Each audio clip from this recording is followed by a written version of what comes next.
5 বছরের অপেক্ষা, থেমে থাকা ক্যামেরা আর অগণিত জল্পনার অবসান ঘটতে চলেছে। অবশেষে আবার শুটিংয়ে ফিরছেন চিত্রনায়িকা পরীমণি, আর ফিরছেন ইতিহাসের এক অগ্নিকন্যার রূপে। ব্রিটিশ বিরোধী আন্দোলনের বীরকন্যা প্রীতিলতার জীবনী নির্ভর সিনেমা প্রীতিলতা নতুন করে শুরু হতে যাচ্ছে, যা ঢাকায় সিনেমার জন্য নিঃসন্দেহে এক বড় খবর। সম্প্রতি সামাজিক যোগাযোগ মাধ্যমে নির্মাতা রাশিদ পলাশ পরীমণির সঙ্গে একটি ছবি শেয়ার করে লেখেন, এবার প্রীতিলতাও শেষ হবে ইনশাল্লাহ 2026। সেই পোস্টের মন্তব্যের ঘরে পরীমণি লেখেন, আমিও প্রস্তুত আছি। এই ছোট্ট মন্তব্যই যেন বহু প্রতীক্ষার ইতি টেনে দেয়। স্পষ্ট হয়ে যায় সব জটিলতা কাটিয়ে আবার ক্যামেরার সামনে দাঁড়াতে যাচ্ছেন এই জনপ্রিয় অভিনেত্রী।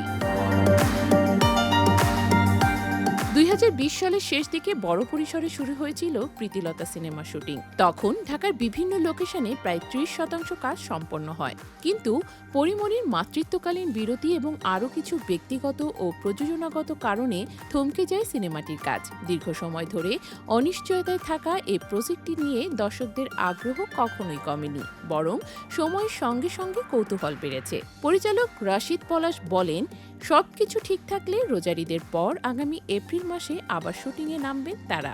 এবারে শুটিংয়ের বড় অংশ হবে চট্টগ্রামে, যেখানে প্রীতিলতার সংগ্রামী জীবনের গুরুত্বপূর্ণ অধ্যায়গুলো ইতিহাসে লেখা রয়েছে। নির্মাতার ভাষায়, অনেকদিন ধরে বাকি কাজ শেষ করার পরিকল্পনা করছি, এবার আমরা পুরো প্রস্তুতি নিয়েই মাঠে নামছি। উল্লেখযোগ্য বিষয় হল 2020 সালে প্রীতিলতাকে নিয়ে একসঙ্গে দুটি সিনেমার কাজ শুরু হয়েছিল। একটি প্রদীপ ঘোষ পরিচালিত বীরকন্যা প্রীতিলতা, যেখানে নাম ভূমিকায় ছিলেন নুসরাত ইমরোজ তিশা। সেই সিনেমাটি 2023 সালে মুক্তি পেলেও রাশিদ পলাশের প্রীতিলতা নানা কারণে আটকে গেছে। ফলে দর্শকের আগ্রহ এই সংস্করণটিকে ঘিরেই বেশি। 2021 সালে পরীমণির ফার্স্ট লুক প্রকাশের পরই আলোচনায় ঝড় ওঠে।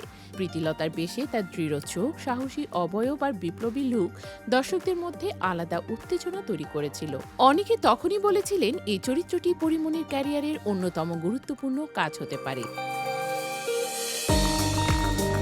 এই সিনেমার চিত্রনাট্য ও সংলাপ লিখেছেন গোলাম রব্বানী। শুটিং শেষ করে দ্রুত সম্পাদনা ও পোস্ট প্রোডাকশনের কাজ শুরু করার পরিকল্পনা রয়েছে বলে জানিয়েছেন সংশ্লিষ্ট সূত্র। লক্ষ্য একটাই, 2026 সালে দর্শকদের সামনে ইতিহাসের এক গৌরবময় অধ্যায়কে নতুন করে তুলে ধরা। একই সঙ্গে পরীমণির আরেকটি নতুন সিনেমা ডোডোর গল্প মুক্তির অপেক্ষায় রয়েছে, যা তার মাতৃত্বকালীন বিরতির পর বড় পর্দায় প্রত্যাবর্তনের আরেকটি গুরুত্বপূর্ণ ধাপ। তবে সব আলো আপাতত কেন্দ্রীভূত প্রীতিলতাকে ঘিরেই। দীর্ঘ প্রতীক্ষার পর অগ্নিকন্যার গল্প আবার ক্যামেরাবন্দী হতে চলেছে। এবার প্রশ্ন একটাই, 5 বছরের অপেক্ষার সেই উত্তরের জন্য দর্শক কি প্রস্তুত?